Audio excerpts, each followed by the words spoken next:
아, 우리 다음 주가 성탄절이기도 하고 해서 보통은 12월 달에 제가 보통은 성탄 관련 설교를 3번 연속으로 해왔는데 올해는 수련회가 첫 주에 있고 그래서 사도행전을 하나님의 책임과 관련되어서 연관된 내용들로 말씀을 드렸고 올해는 2번만 하게 될 것 같습니다. 그래서 오늘 하고 다음 주까지 성탄에 관계된 말씀을 하고 올해는 이렇게 마무리가 할 것 같습니다. 그래서 오늘 성탄과 관련되어서 고린도전서 15장 45절부터 49절을 말씀을 드리려고 합니다. 그러니까 고린도전서 15장을 이제 우리가 다 읽으면 이 내용에 대해서 좀 더 좋겠지만 양이 너무나 많기 때문에 45절부터 읽었는데 이 앞단락에서 우리가 읽진 않았습니다만 바울 사도는 아담 안에서 모든 사람이 죽은 것처럼 그리스도 안에서 모든 사람이 살아나게 된다라고 하는 것을 이제 말합니다. 그러면서 이제 45절부터 이어지는 이 내용으로 이어지게 되죠. 어떤 면에서는 그리스도와 아담의 관계를 이렇게 비교하면서 이야기하면서 예수 그리스도에 대해서 어떤 변증적인 내용으로 이어진다고도 볼 수가 있겠습니다. 그러나 저는 오늘 그런 대비와 변증에 대한 초점을 맞추기보다는 예수 그리스도께서 이 땅에 오신 것, 그리고 그 이 땅에 오신 것에 우리가 무슨 관계가 있는가라고 하는 것에 대해서 간략하게 말씀을 드리려고 합니다. 바울 사도는 45절에서 창세기 2장 7절을 인용하면서 첫사람 아담은 생명이 되었다. 그런 것처럼 마지막 아담은 살려주는 영이 되었다라고 말합니다. 이제 이 앞부분에도 바울 사도는 아담과 그리스도를 비교하면서 그리스도가 이 마지막 아담 혹은 둘째 아담이다라고 하는 것들을 이제 논리적으로 설명을 하는데 이 45절도 그런 내용이 되는 것이죠. 첫 번째 사람인 아담도 생명이 되었는데 그것처럼 이 마지막 아담은 살려주는 영이 되었다라고 말하는 것이죠. 그러면서 예수 그리스도가 둘째 아담 혹은 마지막 아담으로서의 위치를 가진다. 이렇게 말을 하는 것입니다. 첫 번째 아담과 마지막 아담은 둘 다 살아있는 자이다. 생명이라고 하는 살아있는 자이다라고 하는 공통점을 가지고 있습니다. 그래서 첫 번째 아담은 생명이 되었다. 이 창세기 2장 7절에 있는 것이고 그러나 두 번째 아담도 살아있는 것과는 관계가 있지만 두 번째 마지막 아담은 살려주는 영이 되었다라고 말하고 있는 것이죠. 그러면서 두 살아있는 존재, 두 생명의 차이점은 첫 번째 아담은 자기 스스로가 이렇게 살아있는 영으로서 존재하게 됐지만 둘째 아담, 마지막 아담은 다른 이들을 살려줄 수도 있는 부활의 생명을 담고 있는 분으로서 차이점을 말하고 있습니다. 첫 번째 아담은 생명이 되었다라고 하는 말에 무색하게도 그는 죽을 몸, 곧 썩어질 몸에 종속되어 있었습니다. 그래서 모든 아담의 후손은 그의 형상을 닮은 사람은 아담과 같이 죽음에 종속되어 있는 것이죠. 썩어질 몸을 가지게 됩니다. 이 아담의 형상을 닮았다라고 하는 것과 예수 그리스도는 하나님의 형상을 닮았다라고 하는 것도 이제 본문에서 이제 대조를 하는데 아담의 형상을 닮았다라고 하는 것은 아담이 그의 모든 그를 닮은 사람, 다시 말하면 죄와 죽음에 종속된 모든 사람의 조상이 되었다라는 말이 되는 것이죠. 그래서 아담적 사람 이런 말도 쓰기도 합니다. 그러니까 아담을 닮은 사람들의 특징은 무엇인가 하면 죄와 죽음에 종속되어 있다는 것입니다. 그래서 그런 사람들은 다 아담의 형상을 가진 사람들이죠. 그렇게 보면 여러분, 저와 여러분은 다 아담의 형상을 가지고 있고 우리의 조상은 아담이라 할 수 있습니다. 그러니까 첫 번째 아담인 것이죠. 반면 마지막 아담은 이도 살아있는 분인데 이분이 가지고 있는 생명은 죽음과 죄에 종속되어 있지 않은 것입니다. 이것은 이제 앞부분에 그 앞달락 부활에 관련된 내용 속에서 좀 더 구체적으로 이야기를 합니다만, 이 마지막 아담은 부활하신 분으로서 영광스러운 몸을 가지고 있습니다.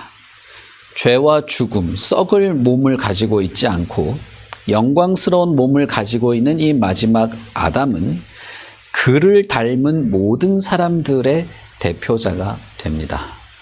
그렇다면 이 두 번째 아담을 닮은 사람, 이 두 번째 아담의 형상을 가진 사람의 특징은 무엇이냐면 그들도 그런 영광스러운 몸 혹은 부활의 생명을 가지고 있다는 것이죠. 그래서 이 둘째 아담은 자신을 닮은 모든 사람의 대표가 될 뿐 아니라 그 모든 사람들의 삶의 기준이자 근거이자 원천이 되기도 합니다. 왜냐하면 다른 사람들에게 이런 부활의 생명을 공급해 주기 때문이죠. 그런 면에서 아담과 둘째 아담, 첫 번째 아담과 이 둘째 아담은 차이가 있습니다. 둘 다 생명이다라고 표현될 수는 있지만 첫째 아담은 죽을 몸이 없고 썩을 몸이 없고 죄에 종속되어 있었다면 둘째 아담은 완전히 다른 생명, 살아있는 그 생명이긴 하지만 완전히 다른 생명, 죽음에 종속되어 있지 않고 썩어지지도 않고 죄에 얽매이지도 않은 영광스러운 몸을 가진 그런 생명을 가진 자이다라는 것입니다. 그리고 이 두 아담 다 자신을 닮은 사람들을 대표하는 그런 대표자가 됩니다. 그럼으로써 그리스도는 자신이 부활한 것처럼 자신을 따르는 모든 자에게 그와 같은 생명을 주는 자로서 살려주는 영이 된 것이죠. 아담은 생명이 되었다면 둘째 아담은 살려주는 영이 된 것입니다. 바울 사도의 이 내용의 요지는 우리가 아예 그거를 그냥 끄시죠. 너무 나 이 혀가 너무 말라 붙어가지고 지금.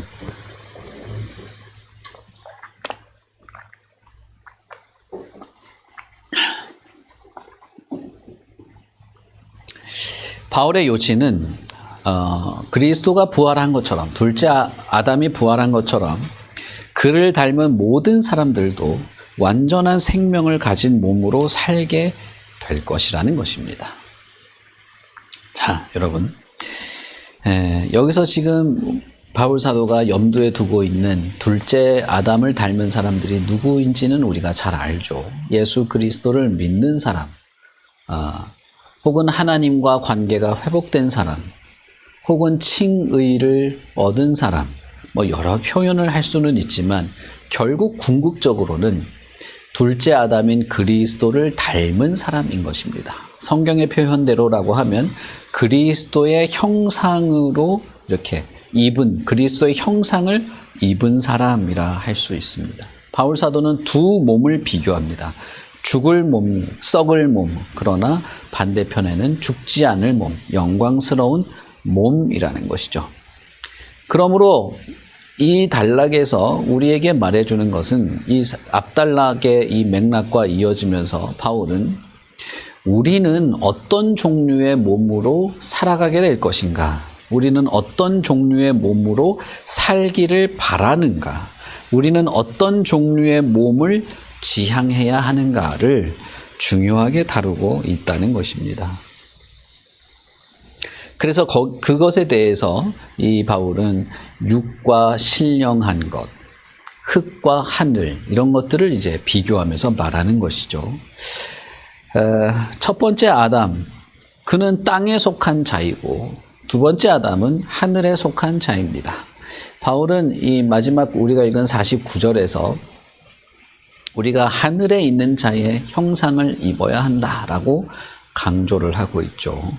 이것은 이제 저희가 앞단락을 읽지 않았기 때문에 이렇게 간략하게 표현이 되어 있지만 앞단락 42절부터 이렇게 쭉 보시면 바울은 두 개를 비교하고 있습니다. 이 두 몸을 비교하는 것인데 42절에서는 썩는 것과 썩지 않는 것, 43절에서는 욕된 것과 영광스러운 것, 약한 것과 강한 것, 44절에서는 육적인 몸과 영적인 몸을 비교를 하고 있습니다.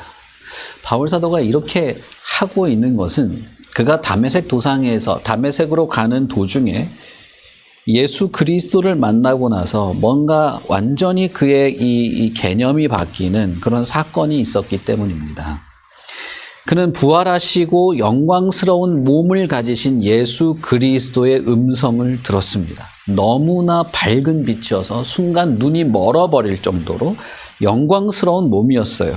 그것은 그가 단순히 어떤 발광체라는 것이 아니라 부활하신 그리스도가 사실 하나님이 지니고 있는 하나님의 형상, 하나님의 영광을 발산하고 있었다는 것입니다. 그는 그와 함께 간 사람들은 음성은 듣지 못했죠. 그러나 바울은 그 음성을 듣고 빛을 보고 그대로 땅에 고꾸라졌습니다. 그리고 그날 이후로 그는 눈이 멀어버렸죠. 그때 그는 단순히 밝은 빛을 본 것이 아닙니다. 그는 그리스도를 보았어요. 그리고 그 그리스도는 눈이 멀 정도의 광채, 영광스러움을 드러내는데 그것은 결국 하나님의 영광이었습니다. 창세기의 표현대로라면 하나님의 형상이겠죠. 요한계시록을 쓴 사도 요한도 그리스도를 볼 때 얼굴, 그 흰 털과 같은 머리에서 광채가 나는 분으로 설명을 했습니다.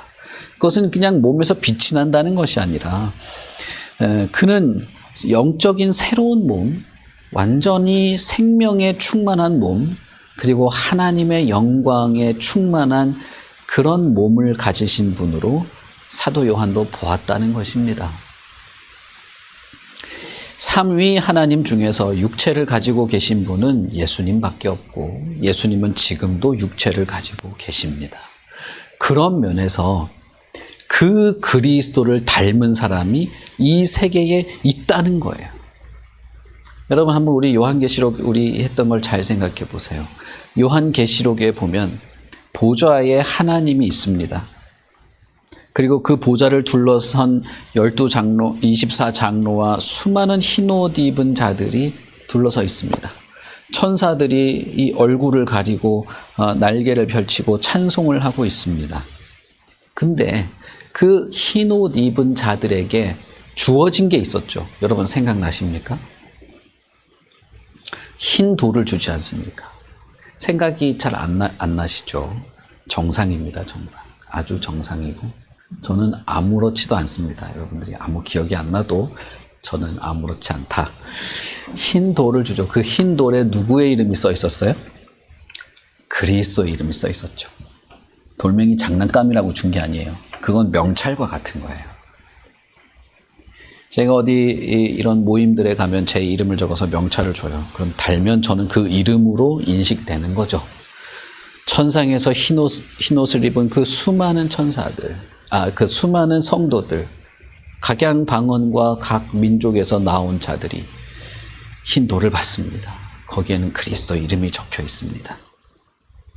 천상은 사실은 하나님이 에덴 동산에서 아담에게 말한 것처럼 생육하고 번성하고 땅에 충만하라고 했던 그 말씀이 천국에서 성취가 될 거예요. 아담을 닮은 사람들이 많아지기를 바랬다는 것은 단순히 아담이 그렇게 대단하다는 게 아니에요. 그 당시에 아담은 하나님의 형상으로 지어진 자였죠. 하나님의 형상을 잃어버리기 전 아담.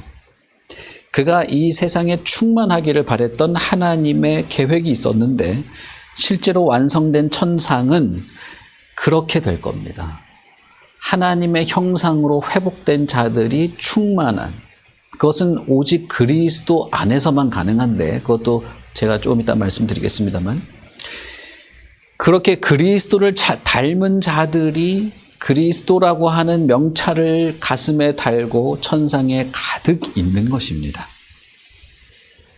그것처럼 바울 사도는 다메섹으로 가는 길에서 그리스도가 아담이 잃어버렸던 하나님의 영광을 보인 것으로 알았습니다. 그래서 그는 이렇게 말하는 것이죠. 45절부터 이어지는 내용을 말하는 것입니다. 자신을 닮은 자들을 죄와 죽음의 속박 아래로 몰아넣은 첫사람 아담과는 다르게 그리스도를 닮은 자들에게 하나님의 형상과 하나님의 영광을 회복하게 해주는 마지막 아담, 둘째 아담이 될 것이라는 겁니다. 이 아담이 누군가를 대표한다는 의미에서 아담을 반복한 거지 아담이라는 존재 자체가 특별해서 이런 말을 하는 게 아니에요. 마지막 아담은 살려주는 영이 되었습니다. 그래서 그는 그를 닮은 자들에게 하나님의 영광과 하나님의 형상을 회복하게 하고 그럼으로써 완전히 새로운 인류, 완전히 다른 인류, 죄와 죽음, 썩어짐에서 벗어난 새로운 인류의 대표가 되실 것입니다. 육적인 존재인 첫 번째 아담은 영적인 존재인 둘째 아담과는 완전히 다른 것이죠. 그래서 보시면 이렇게 말합니다. 첫째 사람은 땅에서 났으니 흙에 속한 자이겠지만 둘째 사람은 하늘에서 났다라는 것입니다. 첫 번째 아담은 흙에서 나왔습니다. 그러나 둘째 아담은 하늘에서 왔습니다. 요한복음에 보시면 여러분 예수님에 대해서 주로 반복해서 말하는 것이 하늘에서 오는 거죠. 그리고 예수를 믿는다는 것은 뭘 말합니까? 요한복음에서 구원이라고 하는 것은 어떤 개념상 어떤 표현으로 되어 있습니까? 요한복음에서 구원은 개념상 위로 올라가는 것이죠. 하늘로 올라가는 것이 요한복음에선 구원으로 자주 언급됩니다. 그게 요한복음의 독특한 면이죠. 바울 사도도 이렇게 말합니다. 첫 번째 아담은 흙에서 나왔다. 그래서 그는 흙에 속해 있다. 그러나 둘째 아담은 하늘에서부터 왔다. 그래서 그는 하늘에 속하여 있다. 그래서 흙에 속한 자들은 저 흙에 속한 아담과 같고 하늘에 속한 자들은 저 하늘에 속한 그리스도와 같다는 것입니다. 여러분, 이게 예수를 믿는 자에게 있는 아주 독특하고 영광스럽고 소망이 되는 내용입니다. 그래서 49절에 바울 사도는 이렇게 말합니다. 우리가 흙에 속한 자의 형상을 입고 있었던 것처럼 우리도 하늘에 속했다면 하늘에 속한 이의 형상을 입게 될 것이다 라는 거예요.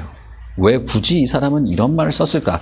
48절에 이미 흙에 속한 자들은 흙에서 나온 아담과 같고 하늘에 속한 자들은 하늘에서 내려온 그 두 번째 아담과 같다라고 했으면 되는데 왜 굳이 형상을 입는다는 말을 꺼냈을까라는 것이에요. 이것이 바울 사도가 설명하는 아주 중요한 점 혹은 독특한 점이라고 할 수 있습니다. 흙에서 나온 첫 번째 아담의 후손들, 이 첫 번째 아담을 닮은 죄와 썩어질 몸에 얽매인 자들은 아담의 형상을 가지고 있는 자들입니다. 그러나 하늘로부터 온 둘째 아담, 하늘로부터 온 그리스도는 첫 번째 아담의 후손이 아니기 때문에 하늘적 존재이고 이 하늘적 존재로 말미암아서 새롭게 창조된 새로운 생명을 받은 자들은 그도 하늘에 속하여 있게 되고 그것은 하늘에서 내려온 그리스도의 형상을 입는 것이다 라는 겁니다. 무슨 말인지 아시겠죠? 바울 사도가 그렇게 생각해서 그렇다는 게 아니라 첫 번째 아담에 속한 자들이 다 아담의 형상을 담고 있네. 그렇다면 둘째 아담에게 속한 자들은 둘째 아담의 형상을 닮아야 되는 게 논리적으로 맞네 이 말을 하는 겁니다. 그렇기 때문에 바울 사도는 49절에 이 말을 언급할 수밖에 없고 해야만 하는 것이죠. 우리가 하늘에 속했다라는 말은 결국 우리가 그리스도의 형상, 하늘에서 내려온 그의 형상, 그리스도의 형상을 입는, 그의 형상을 닮은 자가 된다는 뜻이다라는 겁니다. 아담의 후손인 우리들은 사실 다 흙에 속한 자들일 뿐 아니라 아담의 형상을 입은 자들입니다. 육적인 존재들이고 죄와 죽음에 얽매여진 연약하고 욕망에 사로잡힌 존재들입니다. 그러나 예수 그리스도가 하늘로부터 오는 순간 다른 가능성이 생긴 것입니다. 예수 그리스도가 하늘에서 오시면서 완전히 새로운 인류의 대표가 되시는 순간 전혀 다른 가능성, 전혀 다른 기회가 생기는 것입니다. 예수 그리스도 안에서 새로워지는 자, 예수 그리스도를 닮은 자, 그리스도를 믿고 거듭난 자, 그리스도를 믿고 죄를 사함받으며 구원받는 자는 마지막 아담의 영적인 몸을 입고 하늘에 속한 사람으로서 영광스러운 그리스도의 형상을 입게 되는 것입니다. 그러므로 여러분, 이분이 하늘에서부터 오는 것이 매우 중요한 것이죠. 이분은 땅에서 나와서는 안 됩니다. 이분은 하늘에서 와야 되는데 이 하늘로부터 오시는 이 그리스도, 이것이 없으면 이 뒤에 모든 논리는 의미가 없는 거예요. 이 뒤에 모든 내용과 소망은 그냥 한낱 망상에 지나지 않는 것입니다. 자, 그러면 여러분, 그리스도가 과연 하늘로부터 오신 분인가라는 것이죠. 제가 다음 주에 말씀을 드리겠습니다만 그리스도는 하늘로부터 오신 분입니다. 그는 모든 지구상에 존재했던 그 모든 육신을 가진 인류 중에서 유일하고 독특하고 오직 하나인, 오직인 분이십니다. 그렇기 때문에 기독교가 무슨 인권이며 뭘로 이렇게 난도질을 하고 비판을 하고 무시를 할 수 있을지 몰라도 이건 오직이라는 말 외에는 우리가 받아들이거나 표현할 방식이 없는 겁니다. 기독교가 오만해서 그러냐? 세상에 오만하길 좋아하는 사람이 어디 있습니까? 만약에 이 종교 운동을 막 퍼뜨리고 싶으면 오만해서는 안 되겠죠. 그러나 만약에 참된 신이 정말 있다면, 이 오직인 분이 진짜 있다면 이것 외에 다른 것을 말할 수 없는 것이죠. 예수 그리스도는 오직 유일하게 독특하게, 어떻게 이 단어를 쓰면 좋을지 모르겠어요. 이 학교 다닐 때 국어 공부를 열심히 안 해가지고 진짜 하나님의 말씀을 전하는데 한계가 많아요. 이거 진짜 잘못된 거예요. 이게 진짜. 나름대로 국어는 잘했는데 이게 단어가 정말 이제 안 됩니다. 마음속에 뭐가 있는데 말로 표현이 잘 안 돼요. 유일무이하고 독특한 오직 하늘로부터 온 분은 이분밖에 없습니다. 그러니 이 분이 오셨다라고 하는 것은 우리에게 모든 사고와 소망과 믿음과 어떤 미래에 대한 어떤 우리의 위로의 근거이자 출발이 돼요. 그가 하늘로부터 온 것입니다. 그리고 그를 따르는 사람, 그를 신뢰하는 사람, 그를 믿고 의지하는 모든 사람들을 그와 같은 형상으로 입히십니다. 그래서 우리도 하늘에 속하게 하는 것입니다. 여러분, 우리가 살고 있는 이 인간 세상에도 당신 출신이 어디입니까? 이게 너무나 중요하지 않습니까? 어디서 오셨습니까?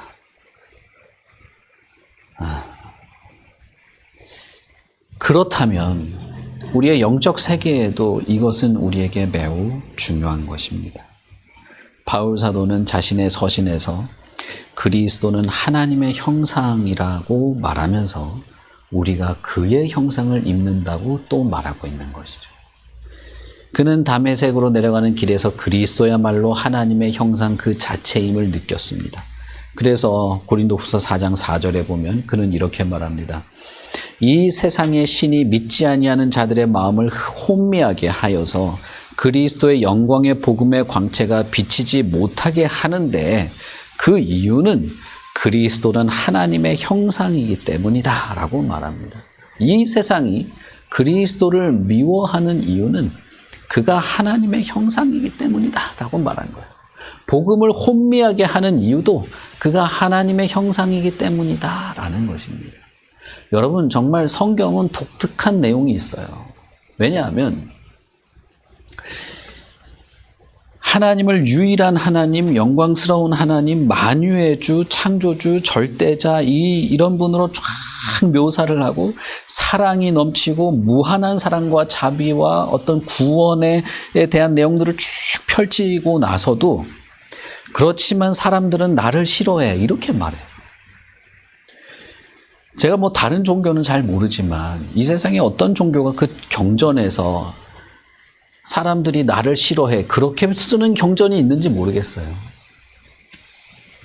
다 세상의 이치를 전달한다고 하고 다 자기를 믿어야 한다고 하고 자신들이 절대적이라고 말할지는 몰라도 성경은 정말 독특하고 재미있는 부분이 있습니다.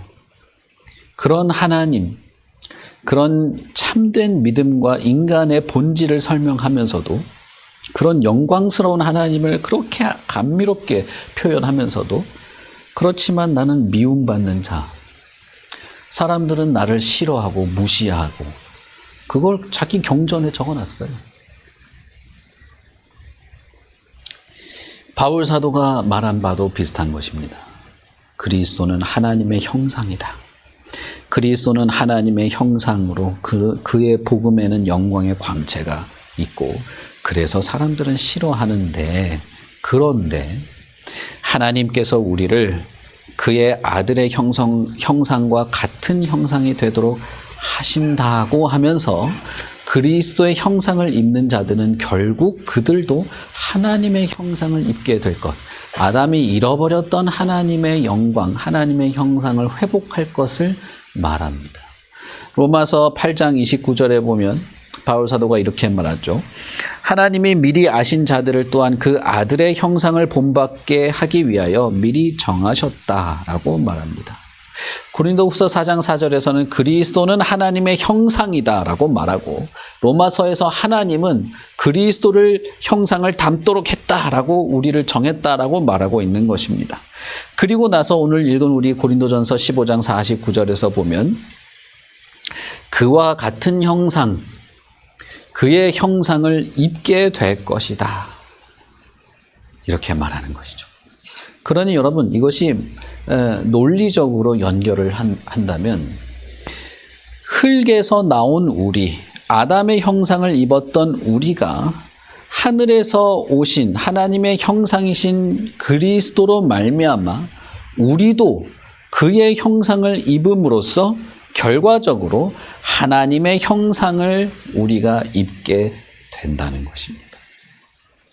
고린도후서 3장 18절에서 이렇게 말하죠. 우리가 다 수건을 벗은 얼굴로 거울을 보는 것 같이 주의 영광을 보매 그와 같은 형상으로 변화하여 영광에서 영광에 이르게 된다. 곧 주의 영으로 말미암은 것이다 라고 말합니다. 그와 같은 형상이 된다는 거예요. 거울을 보는 것처럼 선명하게 될 것이라는 것입니다. 하늘로부터 오신 주 예수 그리스도가 우리의 비천한 몸을 자신의 영광의 몸과 같은 모습으로 변화시키실 것입니다. 빌립보서 3장 20절부터 바울 사도는 이렇게 말합니다. 우리의 시민권은 하늘에 있는지라 거기로부터 구원하는 자 곧 주 예수 그리스도를 기다리노니 그는 만물을 자기에게 복종하게 하실 수 있는 자의 역사로 우리의 낮은 몸을 자기 영광의 몸의 형체와 같이 변하게 하시리라 라고 말합니다. 여러분 빌립보서에서도 바울 사도는 몸에 대한 이야기를 하죠. 예수 그리스도의 몸처럼 만들 거라는 겁니다. 그 말을 하는 이유는 예수 그리스도만이 몸을 가지고 있기 때문이에요. 그리스도가 몸을 가지고 있으니 몸을 가진 우리도 그리스도를 닮을 수 있는 겁니다. 만약에 그리스도가 몸이 없으면 우리는 사실 오리무중이죠. 우리와 같은 분이 없는데 우리가 어떻게 대표자가 됩니까? 그런데 예수 그리스도는 몸을 가지고 있어요. 그런데 그 몸이 영광스러운 몸이에요. 심지어는 하나님의 영광을 담고 하나님의 형상을 담고 있습니다. 그러니 우리도 그럴 수 있겠네. 우리의 나도 몸이 있는데 그럴 수 있겠네 하고 보니까 하나님이 정말 그렇게 하시려고 한다는 거예요. 하나님이 정말 그렇게 하시려고 자기 아들 예수 그리스도를 하늘로부터 이 땅으로 보냈다는 겁니다. 그러니 예수 그리스도가 하늘로부터 이 땅에 왔다는 사실은 이 뒤에 이어질 모든 내용의 확실한 증거요, 확신이요, 우리의 소망이요, 우리의 믿음의 출발이 되는 것입니다. 하나님의 형상이 이 땅에 왔습니다. 그래서 예수님은 제자들을 보면서 제자들에게 왜 자꾸 아버지를 보여달라고 하냐? 나를 봤으면 아버지를 본 것이다 라고 말하죠. 하나님의 형상인 그리스도의 형상을 입는다니 그와 같은 형상이 된다는 말은 결국 우리가 하나님처럼 된다는 것이죠. 하나님의 그 본질, 다시 말하면 그 신성의 생명력에 우리가 참여하게 된다는 것입니다. 죽을 몸, 썩을 몸, 욕된 몸, 육적인 몸이 아니라 하나님의 신성으로부터 흘러나오는 그 생명을 누리는 몸이 된다는 거예요. 하나님의 생명을 누리면 우리도 하나님처럼 되는 것이죠. 우리가 하나님이 된다는 게 아니에요. 하나님의 신성에 참여해서 그의 신적 생명을 얻게 된다는 것입니다. 성경은 이것을 창조주 하나님과 바른 관계로 회복된다. 혹은 칭의, 이런 식으로 표현합니다. 혹은 그와 화목하게 된다. 라고 표현하기도 합니다. 혹은 그의 자녀가 되어 그로부터 상속을 받는다. 라고 하기도 합니다. 혹은 그의 충만으로 우리도 충만해진다. 라는 말로 표현하기도 합니다. 결과적으로는 다 같은 말이죠. 결과적으로는 우리가 천상의 하나님, 그 삼위 하나님의 관계, 영원한 그 관계에 우리도 낄 자리가 있다는 거예요. 저는 이것이 너무 상상으로도 뭔가 설명할 수 없는 뭔가 벅찬 것이 있어요. 성부, 성자, 성령의 이 삼위의 관계에 나 같은 자를 거기에 끼워주는 거예요. 그런데 그냥 봐주는 정도가 아니라 우리도 그토록 영광스럽게 변화시키셔서 그 삼위 하나님과의 영광스러운 관계에 우리를 이끄신다는 것입니다. 그러므로 하나님의 형상 혹은 하나님의 영광을 얻어서 하나님 같이 되는 이런 신적인 생명을 얻게 되는 것은 우리가 어디에서 확신하고 어디에서 소망할 수 있는가? 하늘에서 내려온 자를 볼 때 그런 것입니다. 여러분, 예수 그리스도는 하늘에서 온 자임을 믿으십니까? 그리스도가 여러분 한 사람을 주목하여서 하늘에서 오셨다는 것을 믿으십니까? 우리, 여러분, 인류, 이런 말은 너무 이렇게 넓어서 퍼져 있는데 실제로는 예수 그리스도는 이 둘째 아담 하늘에 속한 자는 바로 나를 지목하여 온 것입니다. 바로 나, 여기 앉아 계신 여러분, 당신,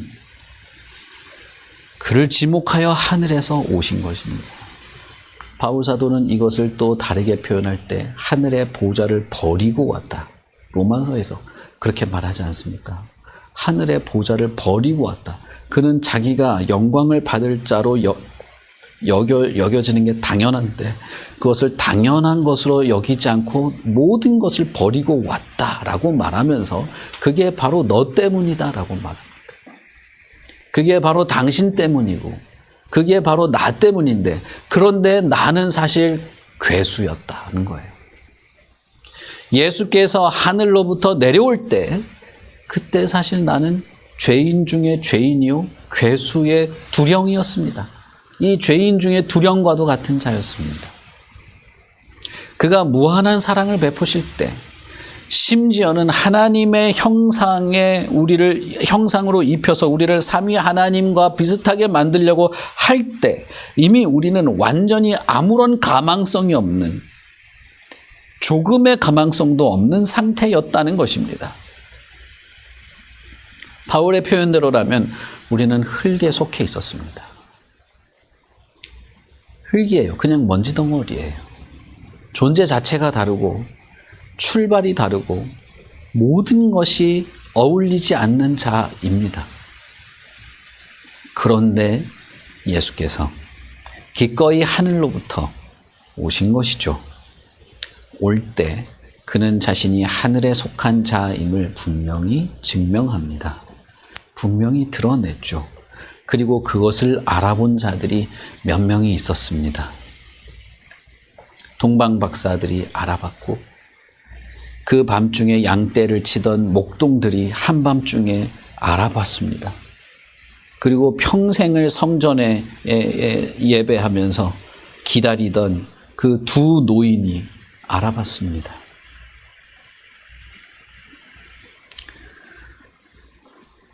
그러므로 예수 그리스도가 하늘로부터 온 자라는 사실은 단순히 제자들이 만들어낸 망상이거나 집단 환각이나 착란이 되지 않습니다. 이것은 역사적인 사실이고 많은 사람들이 보고 경험한 것이고, 그리고 역사 속에 그 수많은 사람들이 이 예수 그리스도를 인격적으로 만나고 거듭나면서 참된 믿음을 얻고 실제로 이 소망을 가지고 살아가게 된 것입니다. 여러분, 예수께서 이 땅에 오신 것이 즐겁고 기쁘십니까? 기쁜 일이죠. 그 예수 그리스도가 하늘에 속한 자였습니다. 그는 하늘로부터 내려왔습니다. 그리고 궁극적으로 나를 향해서 이러한 목적과 계획을 가지고 오신 것입니다. 우리는 오직 이 그리스도 둘째 아담 덕분에 그런 소망을 가지게 됩니다. 내가 뭘 잘하고 뭘 열심히 하고 성품이 좋고 그래서 그런 게 아니고, 예수 그리스도가 그 하늘에서 이 땅까지 자신을 무한히 깎아내면서 오셨기 때문에, 자신을 무한히 비참한 자리에까지 내려놓으시면서 오셨기 때문에 이 모든 소망이 의미가 있는 것이에요. 그러므로 예수 그리스도를 닮은 자들이 천국에 가득 있는 것이죠. 생육하고 번성하여 땅에 충만하라는 것은 이 하나님의 마음과 계획과 약속은 오직 그리스도 안에서만 이루어지게 될 것입니다. 그런 면에서 여러분, 우리가 예수 그리스도의 오심, 그분의 나심은 단순히 우리가 이 일상생활에서 누가 애 낳아서 태어났대 정도의 그런 즐거움과 기쁨일 수가 없어요. 그런 것이 아닙니다. 이것은 우리의 인생 전체가 완전히 뒤바뀌는 사건이에요. 우리의 영원한 시간이 결정나는 사건이고, 나 같은 인간에게 오직 유일한 무언가가 생긴 것입니다. 오직 유일한 소망, 오직 유일한 믿음의 대상, 오직 유일한 하나님의 사랑의 표현이 되는 것이고, 오직 유일하고 너무나 다행스럽고 너무나 기대가 되고, 어떤 상황에서도 내가 의지하고 몸을 의탁하고 내 마음을 의지할 수 있는 유일한 구원자가 오신 것이죠. 그런 면에서 여러분, 우리는 이 예수 그리스도의 오심이 나에게 어떤 의미가 되는지, 그리스도의 오심, 그분의 나심이 나에게 얼마나 큰 일인지, 그리고 내가 무엇까지 소망하며 살아갈 수 있는지를 생각해 볼 수 있는 것입니다. 단순히 눈앞에 있는 그 근시안적이고 찰나적인 삶에 매달려서 전전긍긍하면서 그러지 않아도 된다는 거예요. 그러지 않을 수 있다는 겁니다. 내 눈앞에 꼴 보기 싫은 사람을 마음껏 원망하고 불평하면서 살지 않아도 되는, 그렇게 살지 않아도 된다는 거예요. 완전히 다른 삶이 시작됩니다. 이 땅에서의 삶도 마찬가지고 천상에서의 삶도 마찬가지인데, 그건 제가 다음 주에 말씀드리기로 하고, 어쨌든 여러분, 우리가 한 주 동안에, 그리고 다음 주도 마찬가지고, 특별히 성탄절이라는 이 교회의 절기 앞에서 그리스도의 오심을 정말 묵상해 보십시오. 내가 어떤 자인가 한번 생각해 보십시오. 우리는 사람들과의 사이에서 네가 잘났냐 내가 잘났냐 할 수 있을지 몰라도, 나를 찾아온 예수 그리스도 앞에서는 나는 아무것도 아니죠. 그런 주님이 나에게 어떤 모습으로, 어떤 마음으로 왔을까? 그리고 나를 왜 그렇게까지 하시려고 할까? 그리고 내가 이 땅에서 그런 주님을 알고 믿을 때 이 땅에서 어떤 마음으로 살기를 바라실까? 이것이 한 주 동안에 우리에게 큰 위로와 은혜가 될 줄 믿습니다. 우리 같이 기도하겠습니다.